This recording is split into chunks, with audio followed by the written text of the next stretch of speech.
Hi everyone, so I am going to talk to you today about my rare genetic disorder, Bardet-Biedl syndrome, and food, and the fact that I feel closest to all of you in these food addiction groups because I'm missing the nerves in my hypothalamus, which means that I am permanently starving, I'm permanently thirsty, I don't have a temperature gauge, and I have many other problems with my body, including sight problems. I'm going blind, speech difficulties. Even though I seem like I speak good, it can cause problems.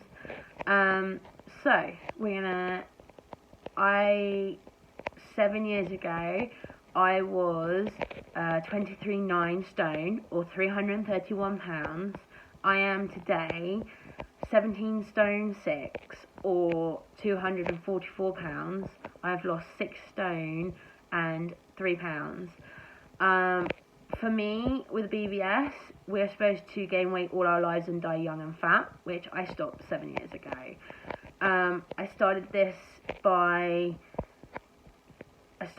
at eating 5,000 calories a day, 3 times a day of junk food and bad foods. I'm going to go through some of the things I've done, some of the things I've not very proud of, but hopefully you guys will enjoy this.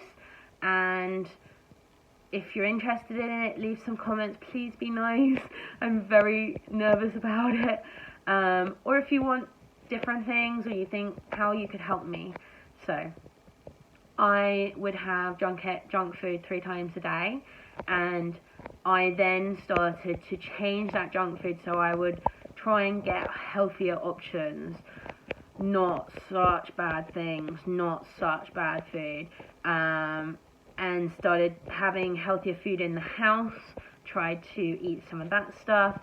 I have tried pretty much most diets out there, and mainly for me it was not to diet to lose weight. Yes, I need to lose weight for my health, but it was to learn what way of eating with a condition that when you start eating, it is almost impossible to stop, where you can actually eat yourself to death. The fact that I'm not in that situation so much these days is because I've taken the time and the years to shrink my stomach, and it has been a really long and a really hard road. I've juice fasted, I've intermittently fasted, I've done keto, I've done paleo, I've done vegan, I've done plant-based, I've done crazy off-the-wall things, all the warrior diet, the beach, South Beach diet, Weight Watchers, all of those different ways of eating, diets. And I think I learned through that process because I was searching like a scientist to see what reacted best with my body. Is that you need to find what works for you. Just because something might work for someone else doesn't mean it's going to work for you. You know, I found that a plant-based, primarily vegan way of eating is what really helps me. I need huge quantities of food with as low as possible calories.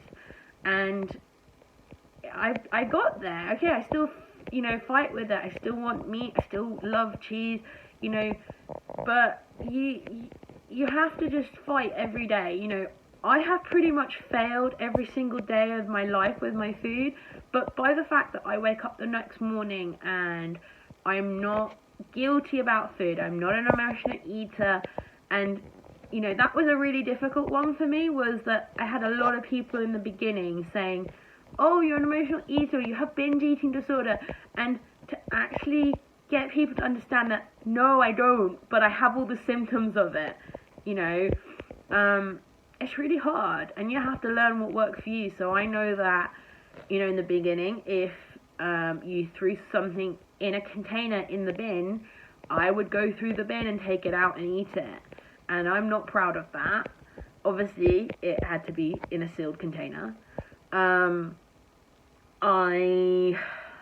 have to learn to eat when you're hungry. Listen to your stomach, because my brain doesn't work right.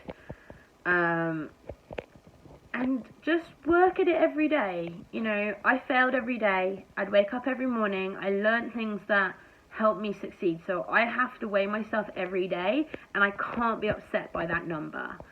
I have to take my measurements once a week.